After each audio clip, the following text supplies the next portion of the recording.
नमस्कार साथियों, आप सभी का स्वागत है। मैं डॉक्टर दिनेश पांडे। साथियों, शिक्षण योजना के क्रम में आज हम लोग कक्षा 3 की सामाजिक विषय के अंतर्गत हमारा परिवार प्रकरण पर बात करेंगे। तो जैसा हमने पूर्व में भी चर्चा किया था कि हमारे जितने भी डीएलएड थर्ड सेम के हमारे प्रशिक्षु साथी हैं, उन सभी को थर्ड सेम में कुल 20 योजना का निर्माण करना है। तो उसके क्रम में हम आपको 2 योजना पूर्व में दे चुके हैं और आप यदि इसी क्रम में बने रहेंगे तो हफ्ते भर के अंदर हम आपको जितने भी आपके डीएलएड थर्ड सेम में योजना का निर्माण करना है, वह समस्त योजनाओं को विषयवार आपको देते रहेंगे। चलते हैं सीधे आज की योजना पर। सबसे पहले ऊपर हेडिंग हम लोग डालेंगे शिक्षण योजना। दिनांक, इस दिनांक को हमें शिक्षण कार्य करना है। उस दिनांक को हम लोग अपना डेट डालेंगे। फिर कक्षा की बात करेंगे। कक्षा 3 का आज योजना की बात होगी। विषय सामाजिक विषय है और समय 40 मिनट। लर्निंग आउटकम, जैसा पूर्व में भी हमने चर्चा किया था, लर्निंग आउटकम में पूर्व में हम लोग सामान्य उद्देश्य लिखते थे और विशिष्ट उद्देश्य को लिखते थे। तो सामान्य और विशिष्ट उद्देश्य के स्थान पर अब हम लोग क्या करते हैं, लर्निंग आउटकम हेडिंग डालते हैं। तो लर्निंग आउटकम में बच्चे आज के शिक्षण के बाद क्या ग्राह्य करेंगे, या यूं कह दें उनमें कौन सा विकास होगा, किस प्रकार का कौशल विकसित होगा, इन बिंदुओं की चर्चा हम करते हैं किसमें, लर्निंग आउटकम में। तो बच्चे जैसे इस प्रकरण जो आज हमने लिया, उसके अंतर्गत बच्चे परिवार के सभी सदस्यों का नाम बता लेते हैं, साथ ही सभी सदस्यों से संबंध एवं कार्य को बता देते हैं। तो ये हमारा लर्निंग आउटकम है। फिर अगली हेडिंग हम डालते हैं प्रकरण। तो आज का हमारा जो प्रकरण है, आज का प्रकरण हमारा परिवार। आवश्यक संसाधन या शिक्षण सहायक सामग्री, तो इसमें पाठ्यपुस्तक और पाठ्यपुस्तक के चित्र, पारिवारिक वृक्ष और पारिवारिक चार्ट आदि। तो इन सहायक सामग्रियों का हम एक संसाधन के रूप में या टेलम के रूप में उपयोग करेंगे और उन्हीं का उल्लेख यहाँ पर हम करेंगे। इसके बाद हम जो सहायक सामग्री की बात किए थे, हमने पाठ्यपुस्तक की सहायक सामग्री को लिया, हमने फैमिली चार्ट को लिया, परिवार के सदस्यों के कुछ कार्यों का चित्र लिया और फैमिली ट्री को लिया, यानी जो पारिवारिक वृक्ष को हम देते हैं। तो इन सहायक सामग्रियों के बाद फिर हमारा अगला हेडिंग होता है शिक्षण अधिगम की प्रक्रिया या गतिविधि। तो इसमें हम लोग जानते हैं कि इसके अंतर्गत हम 3 चरणों में बात करते हैं। वह 3 चरण, एक शिक्षण के प्रारंभ में, एक दौरान और एक शिक्षण के पश्चात। तो इसमें किन किन हेडिंग्स को हम डालेंगे, क्रम संख्या, चरण, समय और आकलन के तरीके। हम किस तरह से आकलित करेंगे, जो चीज़ें समझाई जा रही हैं, शिक्षण कार्य किया जा रहा है, बच्चों को दिया जा रहा है, उनमें बोध हो रहा है, समझ हो रही है या वो ग्राह्य कर रहे हैं। तो यहाँ शिक्षण के प्रारंभ में आप लिखेंगे, बच्चों से बातचीत कर छात्राध्यापक या छात्राध्यापिका उनकी परिवार से संबंधित सामान्य जानकारी या धारणाओं को जानने का प्रयास करेगा या करेगी। तो जो डीएलएड के हमारे प्रशिक्षु भाई हैं, वो छात्राध्यापक को लिखेंगे और जो डीएलएड की प्रशिक्षु बहनें हैं, वो छात्राध्यापिका लिखेंगी और नीचे जानने का प्रयास यदि छात्राध्यापक है तो करेगा और छात्राध्यापिका है तो करेगी।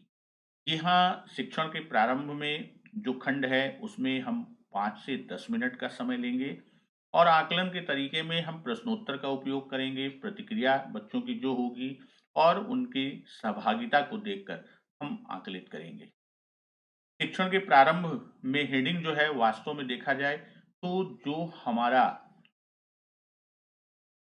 पूर्व ज्ञान को हम जांचते हैं और साथ ही साथ जो हम प्रस्तावना के खंड को डालते थे, पाठ्य योजना जो पूर्व में हम लोग लेके चलते थे, इन दोनों का सम्मिलित रूप क्या है, वह शिक्षण के प्रारंभ में।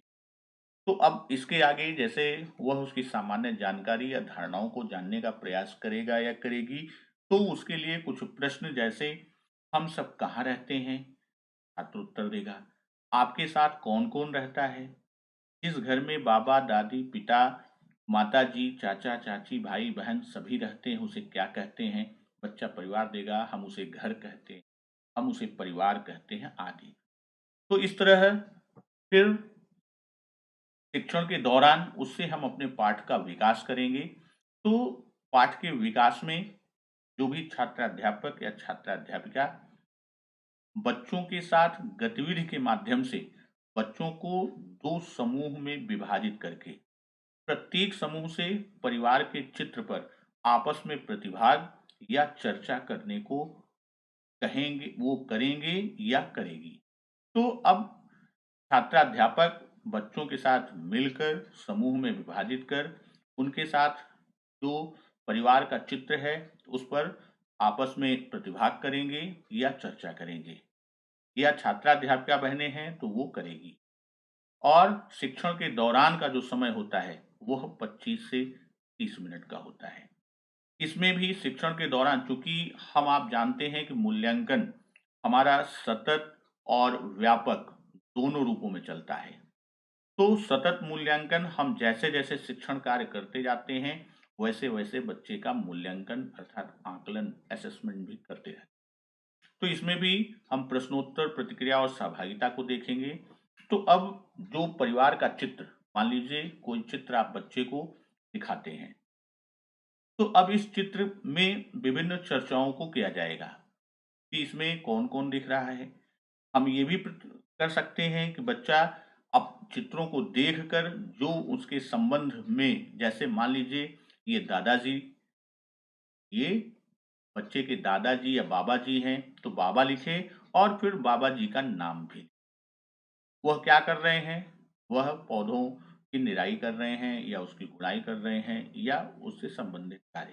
तो इसी तरह हम चित्र पर बच्चों से चर्चा करेंगे कि बच्चों द्वारा चित्र पर किए गए चर्चा से निकल कर आए प्रमुख बिंदु को जो भी बच्चों से चर्चा करेंगे और प्रमुख बिंदु निकल के आएगा तो छात्र अध्यापक या छात्र अध्यापिका बोर्ड पर अंकित करेगा या करेगी। यानी जो चर्चा में प्रमुख बिंदु आएगा बोर्ड पर नोट करता जाएगा। छात्राध्यापक या छात्राध्यापिका द्वारा पाठ का आदर्श वाचन किया जाएगा और साथ ही उसके प्रमुख अंशों को समझाया जाएगा। यानी जो पाठ है जिसमें मधु के परिवार के बारे में चर्चा किया गया, विभिन्न व्यक्तियों के कार्यों का कि क्या करने गए, बाजार गए, सामान लाने गए, बेटा दवा लेने के लिए गया, दादाजी ने उसे दिलाया, फिर घर आते हैं, तो वो सारी चीज़ों को वहाँ पाठ के प्रमुख अंशों को समझाते हुए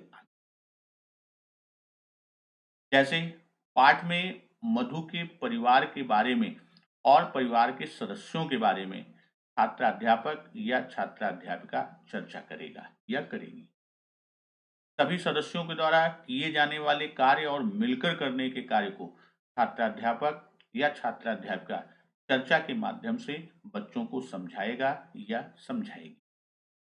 तो ये हमारा शिक्षण के दौरान, और एक इसमें हम काम करेंगे, प्रश्न कर लेंगे जैसे परिवार में सभी की ज़रूरतों को कौन ध्यान रखता है? तो मधु के दादाजी। साथ ही साथ बच्चों का उत्तर आएगा माँ भी दादा की तरह बच्चों का ध्यान रखती हैं या सदस्यों का ध्यान रखती हैं। तो जैसे प्रश्न होगा उसी के अनुसार बच्चों का उत्तर भी मिलता रहेगा। मधु के परिवार में कौन-कौन सा काम होता है? मधु के पापा क्या काम करते हैं?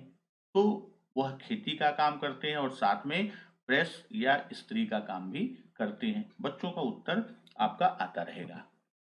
छात्राध्यापक या छात्राध्यापिका द्वारा दीक्षा ऐप पर उपलब्ध वीडियो को भी दिखाया जाएगा।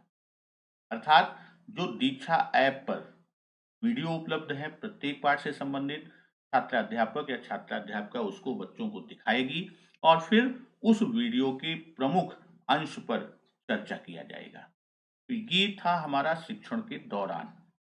फिर हम अगले चरण में चलते हैं, तीसरे शिक्षण के पश्चात, और यह चरण हमारा 5 से 10 मिनट का इसमें समय देते हैं। और यहाँ 2 खंड शिक्षण के पश्चात में, एक समेकन और एक आकलन। समेकन का रूप है कि पाठ में आए हुए प्रमुख बिंदुओं को संक्षिप्त रूप से दोहराएंगे। छात्राध्यापक या छात्राध्यापिका छात्र से पाठ के प्रमुख अंशों पर प्रश्नोत्तर द्वारा आकलन करेगा या करेगी, और गतिविधि पर प्रश्नोत्तर से आकलन करेंगे। तो अब यह है हमारा शिक्षण के पश्चात, यानी जिसमें हम समेकन और आकलन करते हैं। फिर अगली हेडिंग हमारी होती है प्रदत्त गृह कार्य। अब यहाँ पर आप लिखेंगे कि जो छात्राध्यापक या छात्राध्यापिका है वह बच्चों को गृह कार्य। अब यहाँ पर जब हम गृह कार्य की बात करते हैं तो वह रटंत विद्या को न ध्यान देकर, बल्कि वह किस पर देगा, वह बच्चे की सृजनात्मकता को, अर्थात उसमें कुछ क्रिएटिविटी समाहित हो, इस प्रकार का वह गृह कार्य या प्रश्न के रूप में गृह कार्य को वो देगा। और आगामी कार्य योजना, तो इसमें हम लिखेंगे कि छात्राध्यापक या छात्राध्यापिका अपने पूर्व पाठ के पृष्ठपोषण, फीडबैक के आधार पर या प्रतिपुष्टि के आधार पर आने वाली समस्याओं को दूर करते हुए आगामी कार्य योजना का निर्माण करेगा या करेगी। दोस्तों, ये आज का हमारा कक्षा 3 सामाजिक विषय या हमारा परिवेश के अंतर्गत आपकी कार्य योजना, पाठ्य योजना, या इसी को हम अब शिक्षण योजना के नाम से जानते हैं। नमस्कार, वंदे मातरम।